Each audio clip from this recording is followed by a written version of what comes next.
Ephesians chapter 6. Ephesians chapter 6, sa ating pong pagpapatuloy sa aklat po ng Ephesians. Simulan natin sa verse 1 hanggang 3. Ephesians chapter 6, verse 1 to 3. Ganito po ang sabi. Mga anak, sundin ninyo ang inyong mga magulang sa Panginoon sapagkat ito'y matuwid. Igalang mo ang iyong ama at ina. Ito ang unang utos na may pangako. Upang maging mabuti ang iyong kalagayan at ikaw ay mabuhay ng matagal sa ibabaw ng lupa. Ito ang salita ng Panginoon ay manalangin. Opo, Panginoon, narinig namin ng iyo pong salita, ang iyong kautusan. Nawa po ito'y hindi lamang sa aming tenga, kundi ito'y pumasok sa aming puso at magbigay ng lakas sa aming buong kalamnan, katawan, upang maisunod namin, masunod namin ang lahat ng salita ninyo. Pagpalain po ninyo ang aming pong pagkaaral ngayong hapon. Nawa po, bigyan niyo kami ng katalinuhan at unawa mula sa kapangyarihan ng Banal Espiritu sa mensaheng aming matatanggap ngayong hapon. Kung aming dalangin sa pangalan ng Panginoong Hesus. Amen. Itong ating pong paksa, napakalinaw po sa verse 2. Ang ating paksa ay sinasabing, mga anak, igalang ninyo ang inyong ama at ang inyong ina. Tanong ko rito sa ating mga kapatid sa face-to-face gathering at sa ating sa virtual natin. Sino sa inyo nakakaalam o memoryado ang Ten Commandments? Sino nakamemorize ng Ten Commandments? Tanda natin, 34 years na tayo bilang Kristiyano. Ten Commandments. Ito na lang.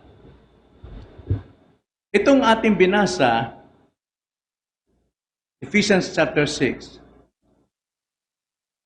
Ang ilan ito sa Ten Commandments? Children, obey your parents. Honor your father and mother. Ang ilan?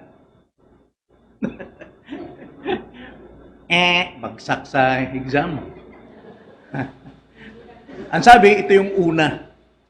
Unang utos sa ikalawang bahagi ng 10 kautusan. Di ba itong Ephesians 6 ay mula sa Ten Commandments? Okay.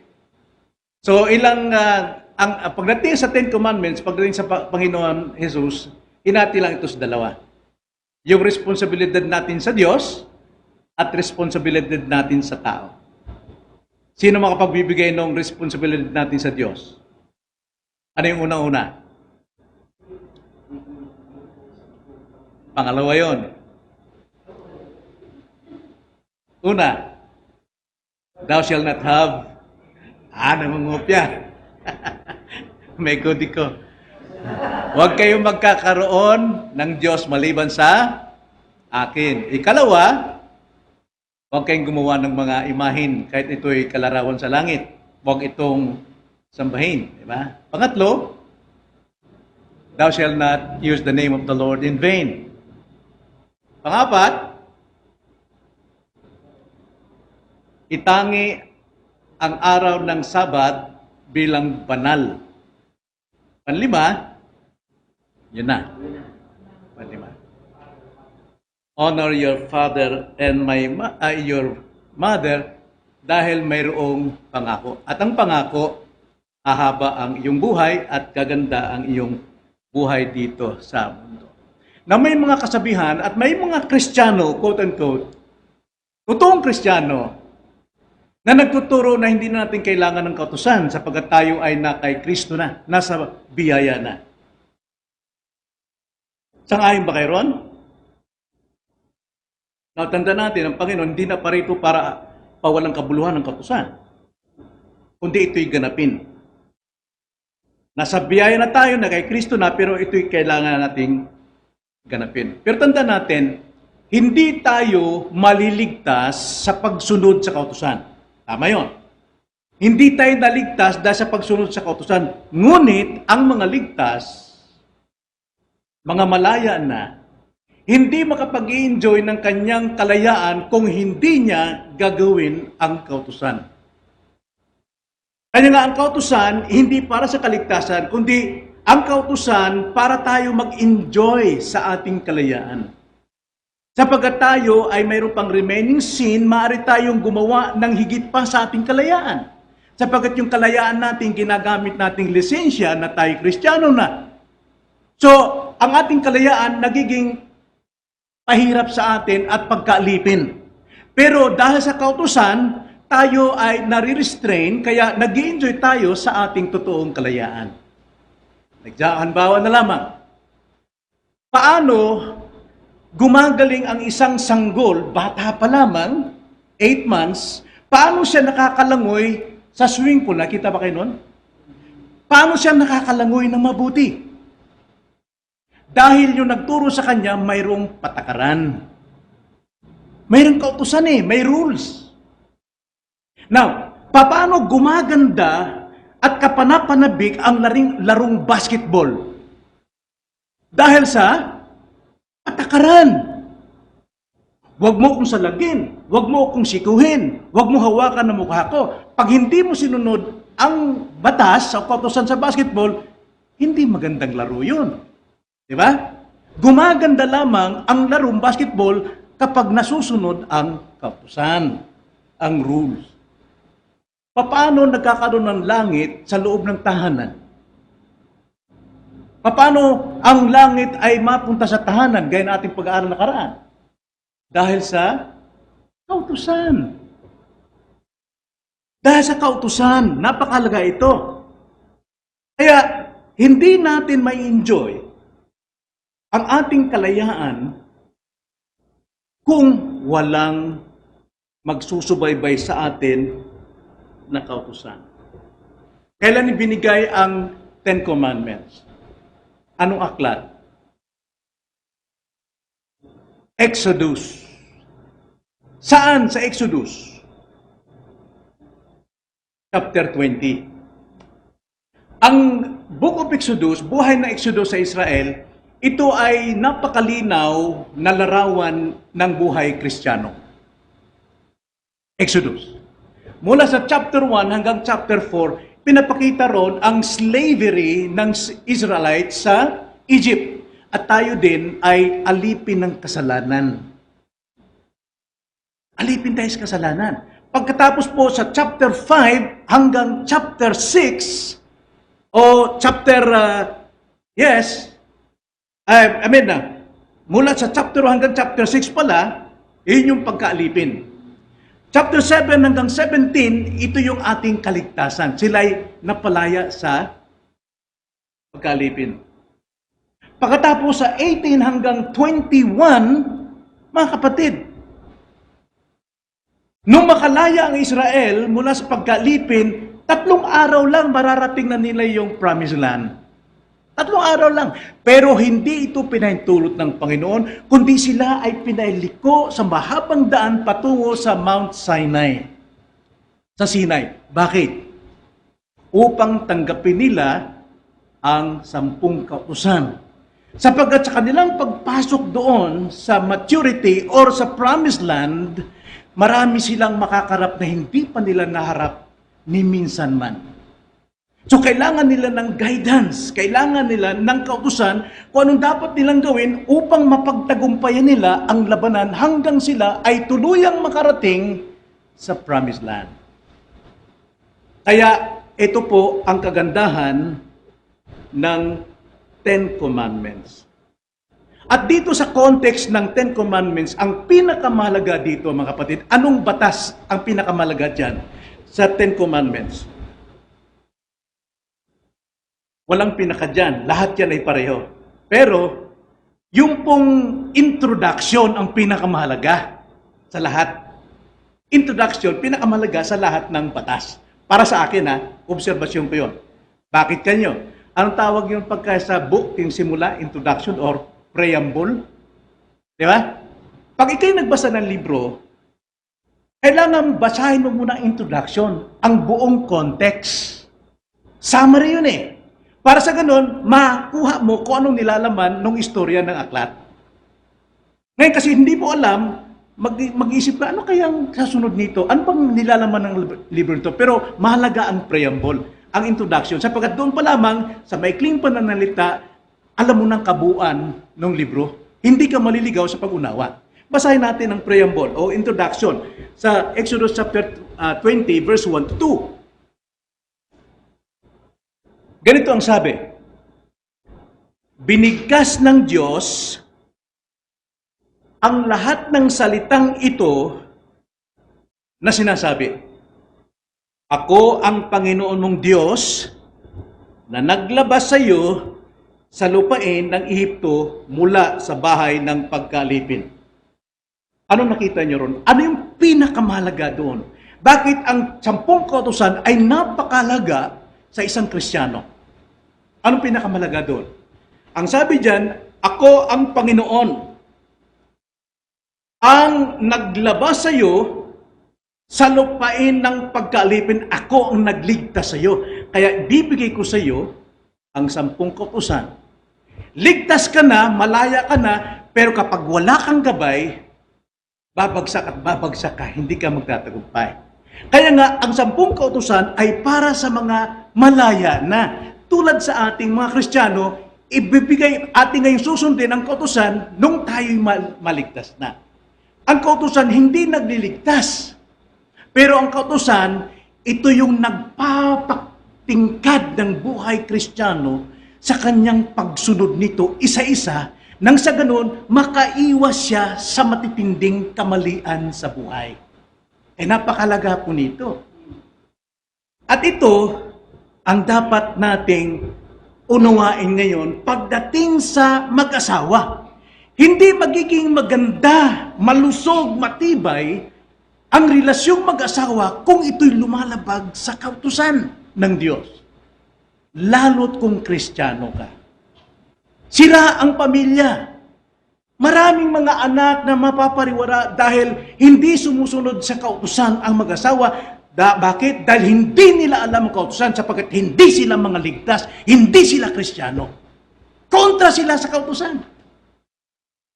At hindi rin magiging matibay ang mga anak at magaganda ang kanilang kinabukasan kung sila'y lumalabag sa kautusan. Kaya nga, sa buong tahanan, darating po ang langit kapag may kautusan ng Diyos. Kaya napakalaga po ito pagdating sa mga anak na pag-aralan natin ang mag-asawa. Ngayon sa mga anak naman, utos ito ng Diyos na ang mga anak mayroong 4 na tungkulin sa kanilang magulang, sa kanilang ama at ina. At ito ang ating tatalakayin. 4 na tungkulin sa utos na ito para sa mga anak na dapat nilang gawin. Unang tungkulin, bigay ko muna yung 4, tungkulin ng mga anak na sundin ang kanilang magulang. Ikalawa, tungkulin ng mga anak na igalang ang kanilang mga magulang. Ikatlo, tungkulin ng mga anak na alalahanin ang kanilang mga magulang. Pang-4, tungkulin ng mga anak, ibigin ang kanilang mga magulang. Isa-isahin natin mga kapatid. At dyan po sa ating video, kung kayo mga anak, makinig kayong maigi. Ito magiging susi ninyo sa inyong malusog, matibay na kinabukasan. At tayo ring mga magulang, ito rin ang foundation natin para hubugin ng ating mga anak na sila'y magkaroon ng magandang kinabukasan. So isa-isahin natin. Sa verse 1, tungkulin ng mga anak na sundin ninyo ang inyong mga magulang. Yung ama dyan, sundin ninyong ama Ang ibig sabihin dyan, yan generic name sa mag-asawa. So kasama na dyan, ama at ina, mag-asawa. Kaya sabi rin ito sa verse 1, mga anak, sundin ninyo ang inyong mga magulang sa Panginoon sapagkat ito'y matuwid. Wala na pong ibang matuwid sa buhay po ng mga anak yung sumunod sa kanilang mga magulang. Sige, magpakayaman kayo, matuwid yan sa ngayon sa mundo, pero kung kayo'y suwail at rebelde sa inyong mga magulang, walang silbi ang lahat ng inyong kinikita. Yung salita po diyang sundin, actually, sa original ay pakinggan, listen. Pag sinabi pong listen, mga kapatid, saan natin ginagamit ang makinig ng maayos para malaman natin kung sino ang taong kumakatok sa pinto. Kadalasan talaga, pag may kumakatok, anong gagawin mo? Makikinig ka talaga kung sino yun. Pakikinggan mo kung sino pa nagsalita. Yun po yung ibig sabihin dyan. Listen. Ibig sabihin, sa madaling salita, sundin. Sundin ninyo ang inyong mga magulang. At ang utos dyan, yan po ay imperative, present active imperative sa Greek po. Ang ibig sabihin dyan, always, wala pong putol. Walang pahinga ang pagsunod o ang pakikinig sa magulang. Hanggang buhay ka, may magulang ka, pakinggan mo siya. Walang humpay na pakikinig. Always. Ibig sabihin, always, lalo na kung ikaw ay nasa pangangalaga pa ng iyong magulang. Kung ikay binata, kung ikay dalaga, nandiyan ka sa bahay, under ka pa ng iyong magulang, hindi ka maaring tumaas sa kanila. You have to obey your parents always. Always. So, ano ibig sabihin ng always? Mga kapatid, atin itong himayin. Ibig sabihin, ang mga anak dapat matutong tumanggap ng autoridad ng magulang. Pag sinabi ng magulang, hindi pwede yan, huwag mong gawin yan, huwag mong gagawin, anak. Hindi ka pwedeng umuwi ng gabi, huwag kang umuwi ng gabi. Sundin mo ang iyong magulang. Siya yung ibinigay ng Diyos sa iyo na autoridad.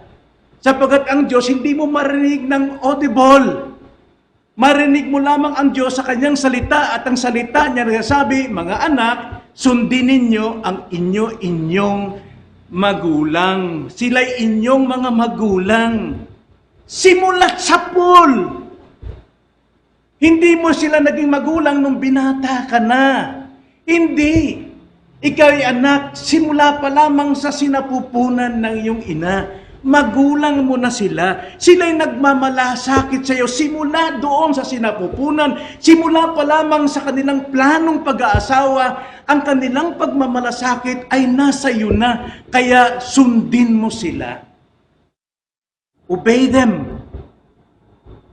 At ikalawa, ibig sabihin po ng always, hindi lamang matutong tumanggap ng autoridad, kundi matutong makinabang sa kanilang karanasan. Anak ka lang, kahit anong gawin mo, hindi mo malalakpasan ang karanasan ng magulang mo. Kahit na ikaw na yung pinakamataas, may pinag-aralan, pinakamatalino sa lahat ng tao, hindi mo pa rin mararanasan yung dinanas ng iyong magulang. Dapat lagi kang pailalim sa kanila. Makinabang ka sa kanilang experience. Yun po ibig sabihin ng palagi o always. Dinggin mo sila. Iba yung makinig ka at dinggin mo. Di ba? Pag sinabing pakinggan mo, listen to your parents, it is a command. Utos yun, katungkulan mo. Pero pag sinabing dinggin mo, ito'y nagmamakaawa na pakinggan mo na may pagmamahal, paggalang ang magulang mo. Magkaiba yun, di ba? Pakinggan mo siya, dinggin mo siya, sundin mo siya. Obey your parents. Dinggin mo sila. Sapagkat sila po ay mas maraming natutunan. Kaya nga ang mga kabataan palagi, kahit ako 70 na, 72 na, pag kinumpara ako sa 73 years old, bata pa rin ako sa kanya. Dapat pa rin akong rumispeto sa kanya. Sapagkat mayroon siyang karanasan na hindi ko nadanas. Kailangan matuto sa kanyang karanasan. Now, children, huwag kayong magmamagaling sa inyong magulang na tila kayo na ang pinaka-bright sa buong tao sa mundong ito at gaganyan-ganyanin nyo lamang inyong magulang. Never! Hindi mo sila mapapantayan sa karanasan. You have to learn from them. Obey! Respect! Proverbs 1:8. Ang sabi sa Proverbs 1:8, anak ko, dinggin mo ang turo ng iyong ama. See? Dinggin mo. Pakikiusap. Dinggin mo. Ibig sabihin, sundin mo. Unawain mo ang turo ng iyong ama. Kahit na yan ay lasenggo pa. Pag nagsalita yan sa anak, may makukuha ka. At ang sabi pa, huwag mong pabayaan ang aral ng iyong ina. Iyon naman ang mabigat. Pakinggan mo sinasabi ng tatay mo, sapagkat yan ay aprobado ng nanay mo. Kaya huwag mong pabayaan yung aral ng nanay mo. Ako nag-uutos, pero ang asawa ko ang mag-a-apply sa buhay ng anak ko. Hindi pwedeng magkaiba yun. Hindi pwede. Kaya nga, yan ang sinasabi sa Proverbs 1:8. Dinggin, unawain, pakinggan, obey them. Proverbs chapter 3, verse 1 and 2. Anak ko, ang aral ko'y huwag mong kalimutan, kundi ang aking mga utos sa iyong puso'y ingatan, sapagkat kahabaan ng araw at mga taon ng buhay at kapayapaan ang sayo'y kanilang ibibigay. Tignan natin, yung kahabaan ng buhay, itinabi sa kapayapaan. Kung hindi ka magiging masunurin, wala kang galang sa iyong magulang, hahaba marahil ang buhay mo, pero problema at kamalasan. Pero kung ikaw ay sumusunod sa kanila, nakikinig ka, kapayapaan ang katambal. Kapayapaan. Kaya bilang tayo rin mga magulang, baliktarin natin. Dapat tayo ang mangulo sa pagtuturo sa ating mga anak. Huwag nating hayaan sila turuan ng barkada. Huwag silang hayaan na turuan ng sanlibutan. Sapagkat ang turo ng sanlibutan o kontra sa magulang. Pero ang turo ng Diyos, kahabaan ng buhay ng mga anak. So yun yung unang katungkulan. Tungkulin ng mga anak na sundin ang kanyang ama at kanyang ina. Ikalawa, tungkulin ng mga anak na igalang ang kanyang ama at ang kanyang ina. Verse 2, igalang mo ang iyong ama at ina. Now, sa ibang salin niya sa English, honor your father and mother. Sa iba naman, honor your father. Sabi mo sa iyo, generic name yung father sa mag-asawa. Husband or and wife. Bakit ko hiniwala yan? Para i-emphasize na ang paggalang ng anak, hindi generalize.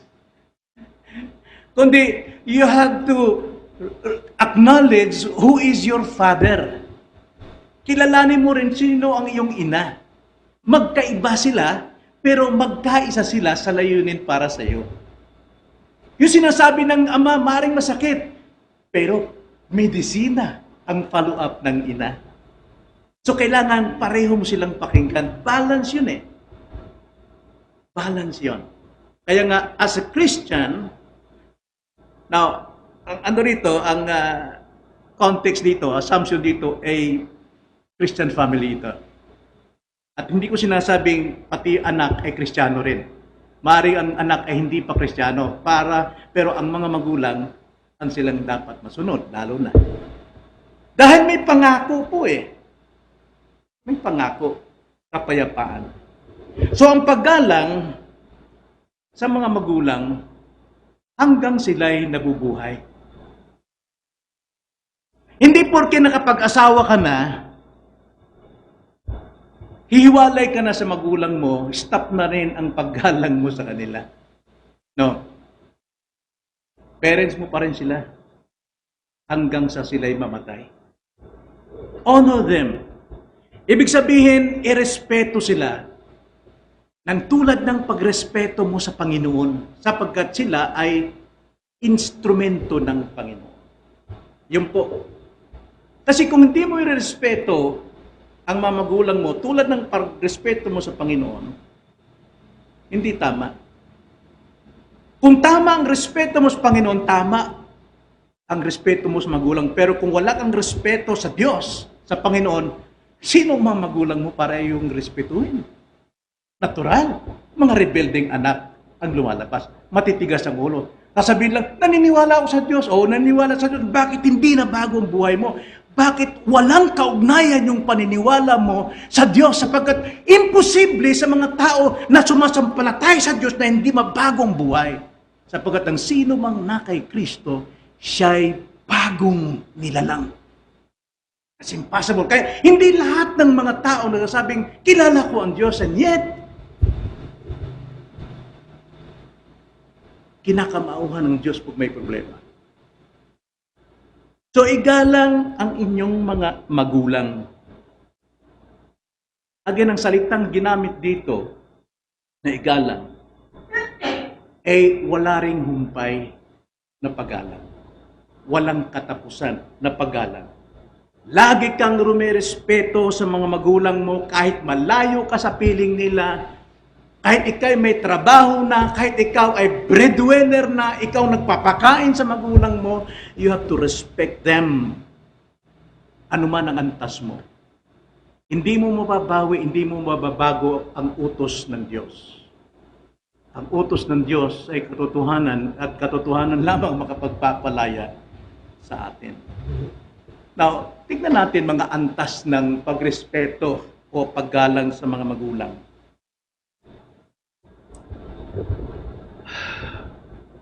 Dati, nung ako'y hindi pa Kristiyano, problema ako ng magulang ko. At sa totoo niyan hinabol ko ng itak ang tatay ko. Dahil yung aso namin, maingay, lumapit yung tatay kong lasing,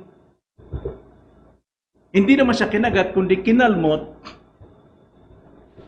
galit siya sa amin, pati sa miss ko. Ganito. Ako medyo hangover. Ingayan ako. Alam mo, pagka maingay sa bahay, nanay ko, binabato ko ng ashtray yan, sila pag maingay nagkukwentuhan. Hindi makatiis, kinuha ko yung itak ko. Tinagpas ko yung ulo ng aso. O yan pa! Tahimik na! Kawawa namin tatay ko. Ganun ako ka-rebelde noong araw. At sinisiraan ko tatay ko pagka nasa inuman kami. Pero yan na ngayon ang aking regrets. Habang buhay kong regrets yan. Dahil dapat sa mga anak, igalang kanilang ama. Dapat ipagmalaki nila. Dapat ganun ang respeto natin. Walang tigil na respeto. Isang antas ng respeto sa mga magulang, mga anak, yung kwento nila na, wala ka sa lolo ko. Wala kang sinabi sa lolo ko. Dapat ganun Wala ka. Tatay ko ganito. Kahit na maliit lang yung nagawa sa'yo, pero talagang bilang respect, itataas mo siya sa pangalan, ang pangalan niya sa iyong mga kaibigan. Tatay ko ganito. So, regrets ko yan until now, kahit ako'y Kristiyano na. Remorse ko yan. Hindi maalis sa akin yan. At yung kalungkutan kong yan, hindi ko hayang alisin din ng sino. Sapagkat ito yung taglay ko na siya nagpapababa sa akin. Ito yung nagbibigay sa akin lagi ng aral sa aking kamalian. Dito ako lumalago sa pagmamahal ng mga tatay ngayon. Dapat ipagmalaki natin ang ating tatay. Kahit sa talikuran, kahit wala sila, dapat lamang. Ang respeto natin sa kanila, sa mga magulang, tatay natin, hindi lang dahil sila mahigpit sa atin. Napakahigpit ng tatay namin. Panay mura agad yun pag nagsalita. Kaya kinatatakutan. Bagamat kinatatakutan, pero alam kong walang respeto. Sapagkat ang respect ay may kasamang pagmamahal. Kilalanin natin, kayong mga anak, hindi kayo mananatiling may ama palagi. Mayroong ina palagi. Ako rin, may regrets din ako sa aking nanay nung siya po'y mamatay. St. Dominic. Dahil alam ko na siya po ay naghihingalo tulad ng tatay ko. Nung mamatay siya, bago sa mamatay, tinanong ko siya, pa, nakahanda ka na ba? Tukunin ka na ng Panginoon. Sabi ng tatay ko, ampo, tadong, ampo, pray tayo. At nag-pray kami. Pero alam ko kay Ama, nung paalis kami, alam kong hirap na si Ama eh. Hirap na siya, yung nanay namin. Pero umuwi pa rin kami. Ang playunin ko, kinabukasan mag-Bible study ako.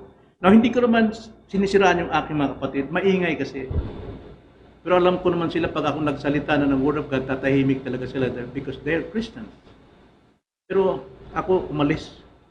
Kaya tinawagan na ako nila Nita na, Kuya, wala na si Ama. At doon talagang nanlumo yung puso ko, hindi ko nagawa kay Ama yung ginawa kong huli sa tatay ko. Until now, mayroon din akong regrets. Meaning to say, nire-respeto ko ang tatay ko at nanay ko kahit wala na sila. Taglay ko yun, kaya walang sino mang maaalis sa akin ng nararamdaman ko. Dahil yan ang gabay ko para ako tumayo at igalang ko ang mga magulang kahit hindi ko sila mga magulang. So, children, honor your father and mother. Ikatlo, mga kapatid, tungkulin ng mga anak sa verse 3. Ang sabi, sa verse 3, upang maging mabuti ang iyong kalagayan at ikaw ay mabuhay ng matagal sa ibabaw ng lupa. Ngunit kunin natin ang context, verse 2 hanggang 3. Basahin natin, mga kapatid. Sabi sa verse 2, igalang mo ang iyong ama at ina, ito ang unang utos na may pangako upang maging mabuti ang iyong kalagayan at ikaw ay mabuhay ng matagal sa ibabaw ng lupa. Yung salita pong upang, ito'y magiging resulta sa gagawin mo sa verse 2, paggalang, pag-honor, pagsunod, upang maging mabuti ang iyong kalagayan at ikaw ay mabuhay ng matagal sa ibabaw ng lupa. So yun po, ang ikatlo, alalahanin ninyo ang inyong mga magulang. Lalo na pagdating sa blessings, pag kayo pinagpapala, please remember them. Kapag gumiginhawa kayo sa buhay, hindi kayo makakarating sa tugatog ng inyong edukasyon kung hindi kayo iginapang ng inyong magulang. Hindi nyo alam kung paano silang kumuha ng pera, saan galing ang perang pinanggastos ng pag-aaral ninyo. So remember them, alalahanin. Naalala ko nanay ko eh. Okay lang. Alala ko, yung ba ibig sabihin? No. Pag sinabing alalahanin, alam mo, ako hindi pa ako talaga nakapagbibigay kay mama ng bulaklak. May time, binigyan ko siya ng bulaklak bilang pag-aalala ko sa kanya. Pero kadalasan, bilang pag-alala ko sa kanya, hindi niya alam, nagkikis ako sa kanya, kinikis ko siya. Tama ba? Bilang pag-alala. So, apply natin sa ating parents. Bilang pag-alala sa ating mga magulang, ipasyal nyo naman sila. May mga pera na kayo. Kaya mong huwag ng magulang ninyo ang gumastos. Mag-treat naman kayo. Alam mo, pag ako sinabihan ng anak ko, pasyal tayo sa SM. Grabe. Wow! May pera ako. Pagbayaran ako ng bayad, hindi pa. Akong nag-treat nito. Ang sarap po. Yan ang isang paraan paano nyo alalahan ng inyong mga magulang. Pakainin mo sila ng mga paboritong pagkain nila. Bihira. Minsan pagka nasa hospital na, hindi na makanganga, doon niya lang bibilhan ng masasarap na pagkain. Ang bihira kayo, Remember them all the days of your life. Kalahat ng buhay. Ito yung pamana mo sa iyong magulang. Tayo, umaasa tayo ng legacy mula sa ating parents. Pero ang pinaka-legacy natin sa ating matatandang magulang is to remember them. Encourage them. Kapatid ko si Sally, hindi man kami magkaisa sa pananampalataya pagsunod sa kalooban ng Diyos. Pero pag tinatawagan niyo ako, sabi niyo, boy, kain tayo. Alam kong gustong-gusto mong kumain. Hindi naman talaga Gustong-gusto mong kumain. Pero pag once kapatid ko nagyaya sa akin, tara! Dahil alam kong mula sa puso niya yun, inaalala niya ako. Masarap po, lalo na kung tayo magulang, tayo titreat ng ating mga anak. Children, remember your parents. Gawin mo ito habang malakas pa sila. Gawin mo ito habang sila'y buhay pa. Marami ako nakikita mga anak. Pagka namatay na yung nanay nila, tatay nila, lalaki ng koronang bulaklak. Dadalhin sa pinakamahal na punerarya, gagastusan ng mahal na trabaho. Anong silbi niyan? Mararamdaman pa ba nila yun? Ma-appreciate ba nila yun? Alam nilang ginhawa ka habang sila nabubuhay, habang sila bedridden, alam nilang ginhawa ka. Hindi nila ma-appreciate yun kung patay na. Habang nabubuhay sila. All the days of your life, gawin mo. Dahil ang kapalit dito, ito yung promise Verse 3, upang maging mabuti ang inyong kalagayan at ikaw ay mabuhay ng matagal sa ibabaw ng lupa. Now, hindi ko sinasabing habang taon mo 120 years kasi inalala mo Panginoon ang nanay mo. Hindi yan ang ibig sabihin. Kahit na 40 years ka lang, kahit na 50 years ka lang, pero ang buhay mo, sagad sa biyaya, sagad sa pagmamahal mo sa iyong magulang, sagad sa pag-aalala, care ng iyong magulang, ng iyong tatay at nanay. Busog na busog ka sa kalinga. Isan man mahaba ang buhay mo, puros hirap, pagsisisi. Alalahanin ninyo ang inyong mga magulang.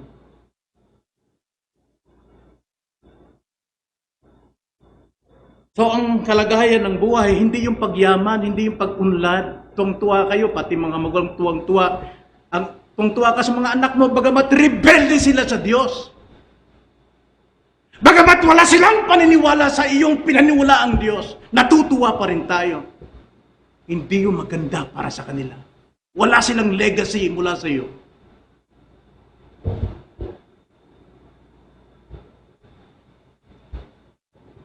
So mga anak, una, sundin ninyo ang inyong ama at ina. Ikalawa, igalang ninyo ang inyong ama at ina. Ikatlo, alalahanin ninyo ang inyong ama at ina. Pang-apat, ibigin ninyo ang inyong ama't ina. Ang pag-ibig natin sa Diyos, tumitingkad ito kapag tayo nasa trials. Kapag tayo nasa pagsubok, tumitingkad ang pag-ibig natin kung talagang siya'y may relasyon o tayo'y may relasyon sa Kanya. Hindi mapipigilan ang pag-ibig mo sa Diyos. Isusuong mo ang buhay mo upang siya'y sambahin, upang siya'y paglingkuran. Ganon din sa magulang.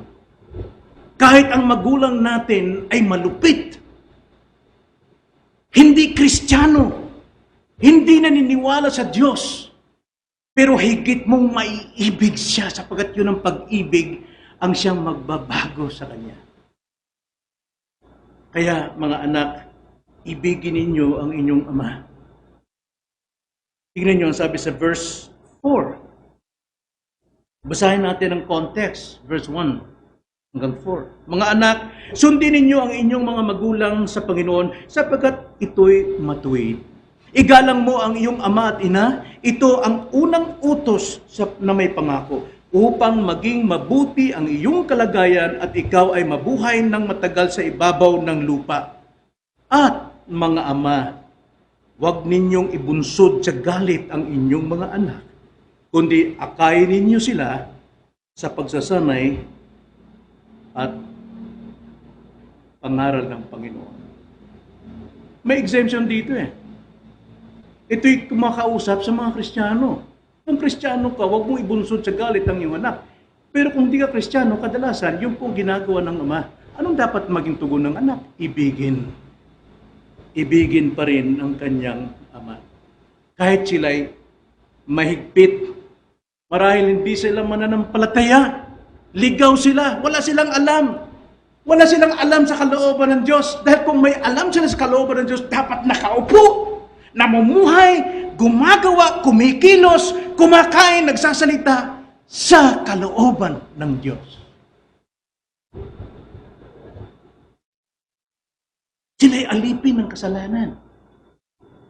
Kung anong gusto ng kasalanan nasa kanila, yun ang gagawin nila. Sa Diyos, sa Kanya yan. Bakit? Hindi siya alipin ng Diyos, alipin siya ng kasalanan. Kaya ang dumidikta sa Kanya, kontra sa Diyos, gusto ng kasalanan.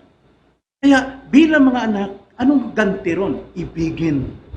Utos ng Panginoon, Matthew chapter 5, verse 45. Love your enemies, even your parents. Minsan, enemies mo. Ibigin mo ang iyong kaaway, ipanalangin sila upang dito makita na ikaw anak ng Diyos. Verse 46 and 47. Siya'y depraved eh. Depraved siya. Bulag siya sa spiritual. Ang alam niyang batas ay batas sa lupa. Anong batas sa lupa? Ibigin mo yung umiibig sa iyo. Magkaloob ka sa mga taong nagkakaloob sa iyo. Pero ang Christian virtue, love your enemies. Give them. Bigyan mo silang hindi kayang magbigay sa iyo. Pero kung nagagawa mo, hindi ka naman isang Kristiyano. No. Taglay mo na. Wala ka pang confession. Wala ka pang pag-submit sa kanyang authority. Nakikita na sa iyong ugali.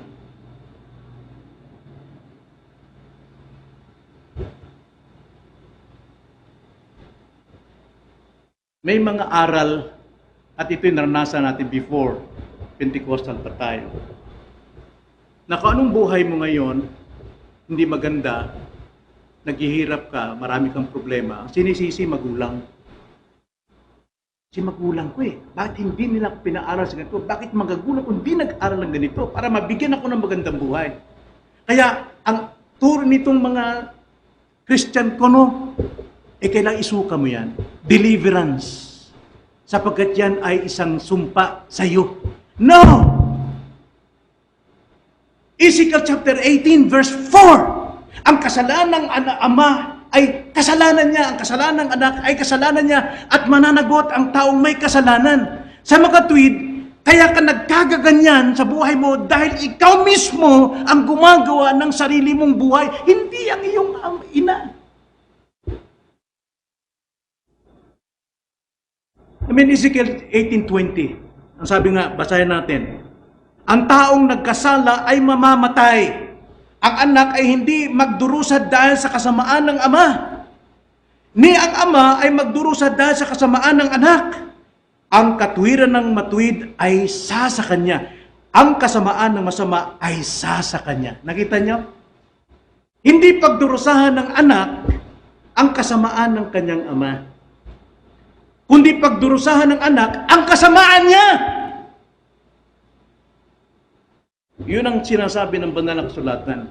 Wala kang dapat sisihin. At yan ay kamaliang doktrina na itinatanim sa isipan ng mga taong naghahanap ng comfort, naghahanap ng opyo sa kanilang problema sa kasalanan.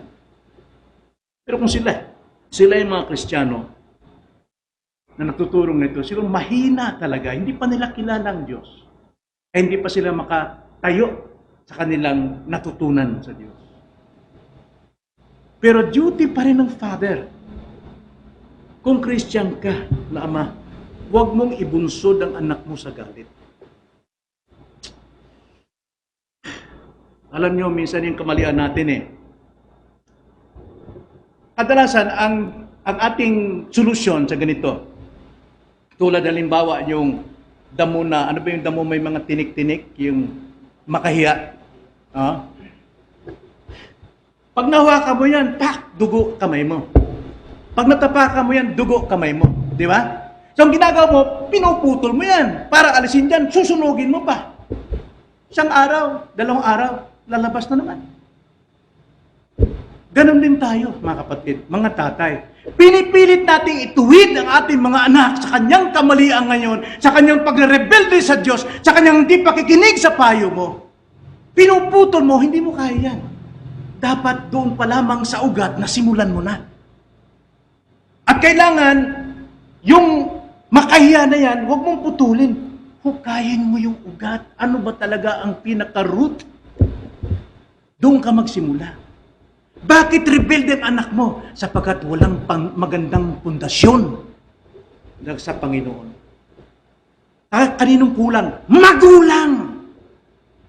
Ngayon dahil ang magulang kulang sa pagtuturo sa mga anak, pinababayaan ang buhay ng mga anak kung anong gusto nila, kung anong layaw nila. Pagdating sa malaki at nakikita na maling ginagawa niya, doon natin sila didisiplinahin. Ano mangyayari? Magagalit ang anak mo, lalayasin ka, mumurahin ka, susuntukin ka ng anak mo.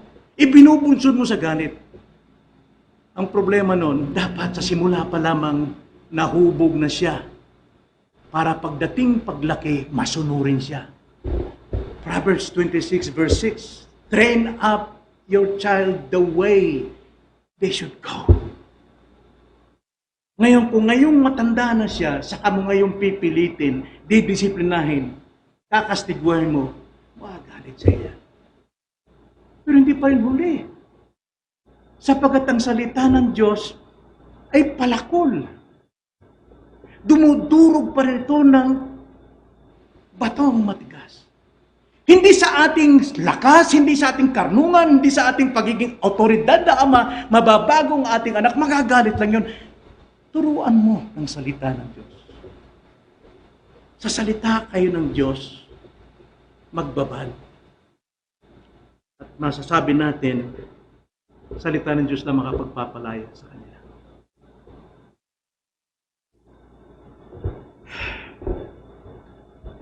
Noong araw, ating buhay bilang parents, hindi ganong mahirap before. Sa panahon lang na ama, nung tatay natin, tayo na yun, kahit ako nung maliit pa, hindi mahirap ang pagpapalaki sa anak doon. Simple lang. Hindi tulad ngayon. Masyadong high-tech na ngayon. Ang isipan, puso, lifestyle ng mga kabataan talagang sanlibutan. At ang sanlibutan ay rebelde. Kaya hindi ka magtataka bakit rebelyoso ang anak mo kahit malaki na. Kasi doon sila natututo eh. Buong maghapon, babad sila ron sa trabaho. Lahat ng klase ng ugali doon. May influensya at may influence sila. Pero kung may time tayo, bilang mga magulang, nakunin natin ang influensyang ito sa salita ng Panginoon, matutulungan sila.